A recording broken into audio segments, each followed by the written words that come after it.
Hour temples info ఛానల్కి మీకు స్వాగతం. మీరు మా ఛానల్ కానీ సబ్స్క్రైబ్ చేయకపోతే ఇప్పుడే సబ్స్క్రైబ్ చేసుకోండి. కొత్త వీడియోస్ నోటిఫికేషన్ కొరకు బెల్ ఐకాన్ ప్రెస్ చేయండి. ఈ వీడియోలో మనం హయత్ నగర్ దగ్గరలో ఉన్న తారామతిపేటలో ఉన్న శ్రీ అయ్యప్ప స్వామి దేవాలయం గురించి తెలుసుకుందాం. ఈ ఆలయాన్ని 1 సంవత్సరం క్రితం నిర్మించారు. ఈ ఆలయం హయత్ నగర్ నుంచి 8 కిలోమీటర్ల దూరంలో ఉంది. ఈ ఆలయం చేరుకోగానే మనకు శరణమయ్యప్ప అని తెలుగులో ఇంగ్లీష్లో రాసిన పదాలు కనిపిస్తూ ఉంటాయి. ఈ 2 గోడల మధ్యలో మనకు 18 మెట్లు కనిపిస్తాయి. ఇక్కడ ఆలయాలు మొదటి అంతస్తులో ఉంటాయి. పైకి చేరుకోవడానికి 2 వైపుల నుంచి మెట్ల మార్గం ఉంది.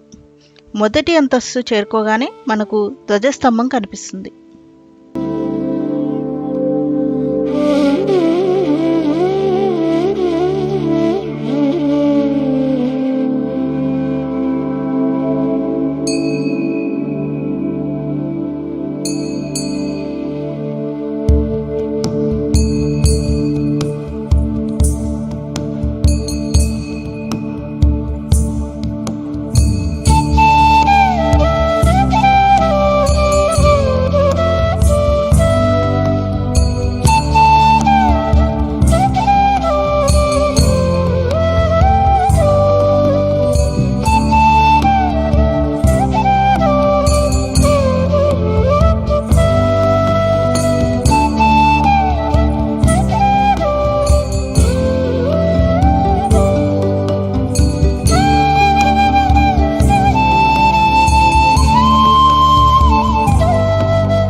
ధ్వజస్తంభం దాటి లోపలికి వెళ్ళగానే మనకు ప్రధాన ఆలయం కనిపిస్తుంది.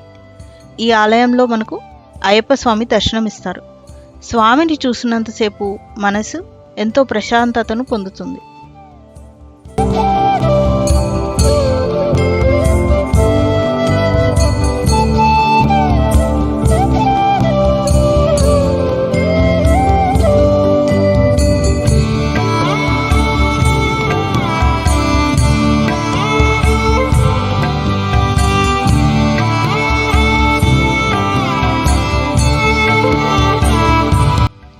అయ్యప్ప స్వామి ఆలయానికి ఎడం వైపు వినాయక ఆలయం, కుడివైపున సుబ్రహ్మణ్య స్వామి ఆలయం కనిపిస్తుంది. మొదటి అంతస్తు చాలా విశాలంగా ఉంటుంది. ఈ ఆలయం ఉదయం 7:30 నుంచి 9 వరకు, సాయంత్రం 5:30 నుంచి 8 వరకు తెరిచి ఉంటుంది. బుధవారం రోజున ఉదయం 4:30 నుంచి 11 వరకు, సాయంత్రం 5:30 నుంచి 8 వరకు తెరిచి ఉంటుంది. ఈ దేవాలయం దర్శించుకున్నప్పుడు దగ్గరలో ఉన్న మరికొన్ని దేవాలయాలను దర్శించవచ్చు. శ్రీ రంగనాథ స్వామి దేవాలయం తొర్రూర్, శ్రీ రంగనాథ స్వామి దేవాలయం గండిచెరువు, శ్రీ హనుమాన్ దేవాలయం కోహెడ.